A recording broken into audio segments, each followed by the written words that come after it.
Well, we better buckle up because in 25 days, something massive happens that most people are not even tracking. It could change the world overnight. Mark your calendar, February 5th. That is the day, the last day of the last real nuclear guardrail between the United States and Russia is set to expire. The new START treaty, it's finished. The final remaining agreement that caps deployed strategic nuclear warheads and delivery systems. And once that guardrail is gone, you are in a world where both sides can and will start loading up again. More warheads, more missiles, more bombers, without inspections, without verification, without any limits that are enforceable at all. Billions of dollars of a new Cold War if it doesn't turn hot first. And boy, the warmongers in Washington, D.C. are salivating. Oh my gosh, no guardrails? We can spend as much money as we want and push Russia into a war? And if you think it's just about like paperwork, just look around. The paperwork is dying in the middle of a global escalation cycle that we are watching in real time, because the very same week that this treaty is hanging over the cliff, Russia is reminding everyone this weekend what modern warfare actually looks like. Over the past 48 hours, Russia has hit Ukraine with a massive wave of strikes. Drones, missiles, a hypersonic ballistic missile attack near the EU-NATO border, rolling out their brand new hypersonic missiles.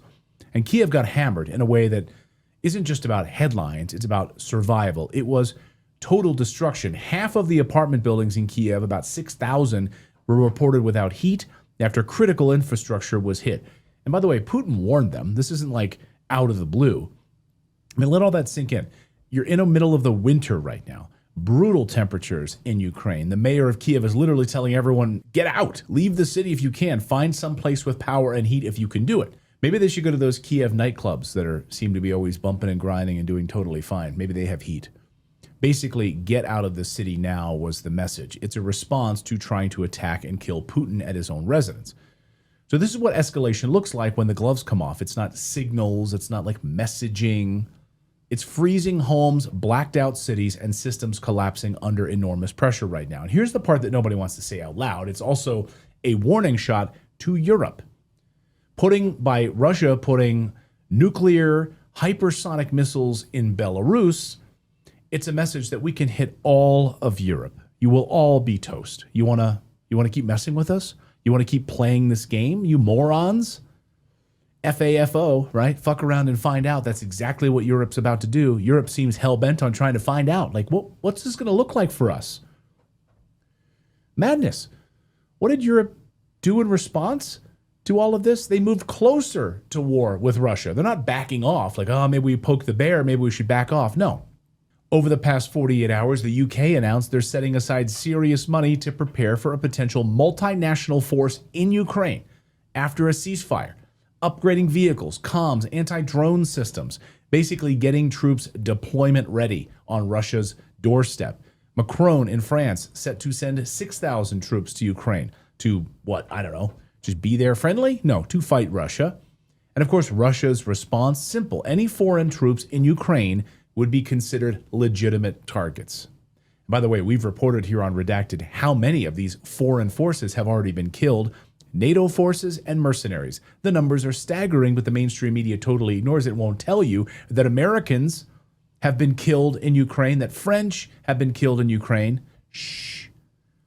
So ask yourself what this turns into when you've got NATO countries staging forces, Russia threatening to strike them, and the last nuclear restraint treaty expiring in the middle of it all. This isn't the risk of escalation. This is escalation. Now I want to pull the camera back even further because Ukraine isn't the only chessboard. The next one is the Arctic. Major news this week on that. We've been reporting about this on Redacted for years. The Arctic isn't just ice and polar bears, it's shipping lanes, missile routes, radar. The minerals that power the next century are there. Russia and China have already been deepening cooperation in the Arctic. They have a massive presence there. And their infrastructure, their dual-use presence, the Northern Sea Route, the shortcut that changes global trade when it opens, cuts weeks off of global trade routes, avoids having to go through the crazy Middle East and the Suez Canal. Would you want to send your ships through the Suez Canal? No thanks. And now, what you're watching in the United States, their response is the most Trump way possible. Greenland. Trump isn't even hiding it. He's saying that Greenland is about Russia and China, and it's about national security. The Arctic Total control. Listen to Trump. We are going to do something on Greenland, whether they like it or not, because if we don't do it, Russia or China will take over Greenland, and we're not going to have Russia or China as a neighbor. We're not going to allow Russia or China to occupy Greenland, he says. And now we've got reports that the White House has discussed direct payments to Greenlanders. Numbers being floated anywhere from $10,000 to $100,000 per person as part of an effort to pull Greenland away from Denmark and into the United States orbit. Meanwhile, Denmark is basically screaming, if you want to try to take Greenland by force, you're talking about a NATO on NATO disaster. That means NATO is totally irrelevant at this point because we're going to take Greenland from a NATO country. You know, and as you heard Trump say, Trump's like, hey, just because they landed a boat there 500 years ago doesn't lay claim to that land. Okay, here we go. So again, treaties collapsing, war postures rising, Arctic scramble accelerating. And then we got to the part that should terrify everyone because it tells you what the people in charge think is coming. Trump is pushing a $1.5 trillion Pentagon budget for 2027. Let's translate that into English for you. This is not a peacetime budget. This is not a we're de-escalating budget. This is a budget built for sustained global confrontation, a permanent war footing. And even Tucker Carlson this week looked at that number and said what a lot of people are thinking. Watch. So I think it's fair to expect, and all the signs suggest, that we're going to have a big war soon. A big war soon. Exactly. Now add one more layer on top of that, Germany. Germany's economy has been in real trouble. And this week, in my interview with Professor Richard Werner, one of the most respected economists alive, he laid out just how dire Germany's economy situation is right now. I mean, Germany, the economy is collapsing, is really in dire straits. Other European economies are not much better. And so, you know, this all adds up to really policy-imposed, self-imposed disaster upon disaster. He's right. And when economies start collapsing, governments look for solutions. Historically, one of the oldest solutions in the book is turning the machine towards wartime production because it creates demand, it creates jobs. It gives politicians an external enemy to rally around, artificially transforming the economy. And we're watching that mindset spread across Europe as we speak, not just defense wartime posture. So what's the common thread connecting Ukraine, the Arctic, Europe's war posture, and America's exploding military budget? Commodities. Oil, gold, copper, silver. You name it right now. It's off the charts focus on commodities, rare earths. This is the battle. This is the shipping lane battle right now that we're watching as the U.S. on Friday captured another oil tanker, the fifth one. So this is a war over the stuff that makes modern empires completely run. We just watched the United States snatch Maduro and immediately start talking about controlling Venezuela's oil flows and revenues. And in my interview this week with former CIA officer Kevin Shipp, he's a whistleblower. They tried to destroy his life after he blew the whistle on the CIA. He made this point bluntly. This is about the petrodollar and the fight to keep the dollar's power when the world is trying to move around it. Listen. A CIA pretext to go in and kidnap the leader of a nation that was leading the petrodollar and starting to do business with China and Russia, especially. Of course, he's 100% correct. And here's the key point. When the world shifts into a commodities war posture, when treaties collapse, militaries posture, currencies get weaponized, people who can read the room stop trusting paper promises alone. Just look at silver, exploding because of what's happening right now. So in 25 days, will cooler heads prevail, or are we barreling towards a new Cold War, a $1.5 trillion Cold War? Let me know. Well, that's the news update part of today's video. If I brought you any value in summarizing everything that we've seen over the past few days, please subscribe to the channel as we cover the stories the mainstream media largely ignores. But now I want to tell you about today's sponsor, which is tied directly to everything we just talked about and about this total shift towards commodities. After what we all saw in the past few months with President Trump, President Putin, Xi Jinping, and with a trade war on the key components for the new supply chains that are forming, I'm going to drop some bombshells on you in the next few minutes, and you're going to be amazed at how much work there's still ahead of us to bring security and minerals to the industrialized world and in America, because we don't have a lot of them. We know that Trump enacted 50% tariffs related to copper specifically. Then the Chinese Communist Party restricted exports on rare earth minerals in October. And just recently, they announced restrictions on silver. You saw what happened to silver. It exploded. Russia has seen Trump's administration taking over Venezuela's oil industry. So I want to show you that in lithium, uranium, and a strategic and rarely talked about mineral that I'm featuring for the first time here on this channel, the first time ever I've talked about it, China commands major leverage over the West in all of it. Copper, gold, lithium, uranium, and for the first time ever, molybdenum. There are 5 key minerals that today's sponsor, Vanguard Mining, has direct exposure to in its diversified portfolio, spanning a number of safe U.S.-friendly jurisdictions. So here is their ticker on your screen, UUUFF. It's available at Interactive Brokers, Schwab, Fidelity, E-Trade, any of the big brokerages. Now, I mentioned molybdenum, again, for the first time. I've ever featured it here on the channel. It's such a hard name to pronounce that most people who know it in the industry just call it Molly for short. So that's what I'm going to do for the rest of this video because I struggle to even say the name of this mineral. Anyway, Vanguard Mining is the first sponsor I've ever featured on this show that is so widely diversified in multiple regions and numerous metals, including moly.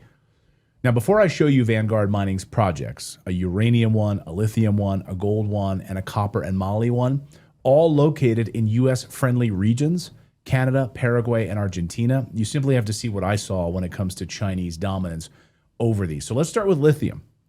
Lithium's price, of course, nosedived by 90%, bottoming in June of 2025, and has already doubled since then. The lithium winter is officially over. China's stranglehold on lithium is most evident in refining and processing, where it controls a commanding share of global capacity right now. China processes like 60 to 70% of the world's lithium chemicals, including lithium carbonate, hydroxide, and then taken together, China's lithium stranglehold is a 3-layer system. Number one, they've got the processing dominance in lithium chemicals. Number two, they have the downstream battery supply chain scale also. And number three, they have the ability to tighten the screws via export restrictions on technology and critical processing inputs. So, talk about a stranglehold. Now let's talk about copper. UNCTAD reports that China imports about 60% of global copper ore and unrefined copper, and then produces more than 45% of the world's refined copper. They take it all in, refine it, and ship it out. On the consumption level, Reuters is reporting on the International Copper Study Group. Their figure states that China consumes 58% of the world's refined copper, reinforcing that China is not just a producer and processor, but a dominant end market shaping global pricing, inventories, investment, everything. So they get all the raw, refine it, and then they keep it and they use it. So that's kind of like a refining monopoly, right? Ore imports, massive consumption, and then procurement leverage. Positions it right now as like a gatekeeper for global electrification and creating risks amid all this tightening supply and trade frictions that we're seeing right now. Next up, moly. China holds a profound stranglehold on it, dominating primary production, leveraging export restrictions to control global availability, while they also consume a large share of it domestically for its steel industry. Production leadership is clear. China accounts for 40 to 45% of global moly output. And really, I see the most alarming development in China's recent export crackdown in 2025. Chinese authorities introduced very strict export controls on moly, their powders, and any related alloys to moly, citing national security issues in the country. So you follow those measures, then Chinese moly exports to the West collapsed by over 95% in a single year. Ouch. These are the main reasons why Vanguard Mining is huge on my list. Just so you understand where their projects are located, their gold project in Brussels Creek project, that's in British Columbia. It's a gold, copper, palladium exploration project in the Kamloops mining district. Now let's talk about uranium. Energy independence is no longer just a talking point. It's a matter of national security. And as the United States looks to decouple from foreign supply chain vulnerabilities, the mandate is clear: secure domestic and friendly jurisdiction uranium at any cost. The real X factor isn't just policy, it's big tech. You have companies like Amazon, Google, Microsoft now bypassing traditional utilities, and so is Tesla, for crying out loud, to try to secure long-term power directly from nuclear reactors. They need baseload power that is 24/7, carbon-free, and there's only one source that fits that profile, and that's uranium. That's all. This is why we have identified Vanguard Mining. They control over 90,000 hectares in Paraguay's Paraná Basin. strategically located right next to Uranium Energy Corp's world-class Yutny project. Their lithium project, let's talk about that. Argentina.